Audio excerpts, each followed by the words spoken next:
to do three things. The first one, Paul, is all about you.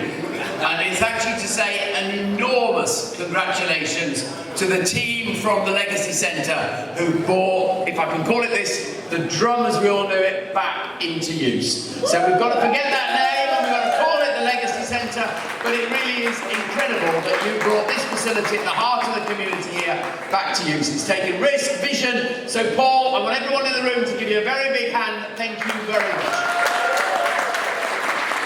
And I'm sure you'll all be back here in the future for events up in the, whatever's going to be here, the performance space, whatever. So Paul, good luck to you.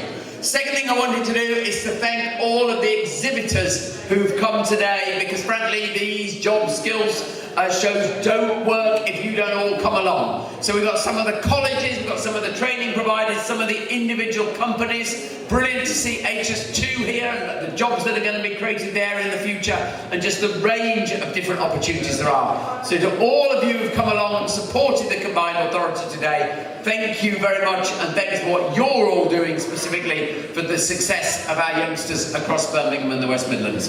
And then the third thing I wanted to do is, of course, say a little bit about what we in the Combined Authority are trying to do and what lies behind all of this. And there's some members of my team here today. The lady in the middle with the bright, flaming red hair, if I'm allowed to say that, is Julie Nugent. She leads all of our skills work, and some of her team are around. But it's really their sort of vision and drive that's brought this about today. So thank you. And what we are trying to do in the Combined Authority is obviously, first of all, build an economy that creates jobs in the first place, and that's going well at the moment. Across the region last year, 38,000 more jobs. But more importantly than that, we're trying to make sure that those jobs and opportunities reach into the communities that perhaps sometimes in the past have missed out on those. And that's why we wanted to bring these skills shows to Washwood Heath, to here in Newtown, and why we've gone to some of the areas that perhaps have not had the easiest times over the last few years. And we've got a number of particular schemes. So some of you have talked to me about the Construction Gateway.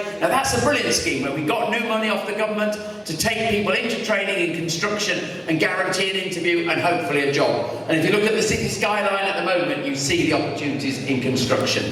Another little scheme I would just pull out, because I think this is so exciting. We all know the Commonwealth Games is going to be held just along the road, and just a few weeks ago we launched what we called our Skills Hub there with Lend-Lease. I don't think Lend-Lease are in the room, the big developer of the Athletes Village, and again there we're looking for about 400 local people to move into jobs there. So I'm just giving you a couple of examples, but I hope it illustrates the point that what we're really trying to do with everybody's help in this room is make sure that every community benefits from what's going on in the West Midlands at the moment. So thank you very much. Thanks again to the Legacy Centre for making all this happen, and most importantly to the people who've come along today looking for their opportunity. I hope you found one, and I hope in years to come you'll look back and you'll say, remember when I went to the Legacy Centre? That was when I got my lucky break in life. That's what today's all about. Thank you very much indeed. Thank you.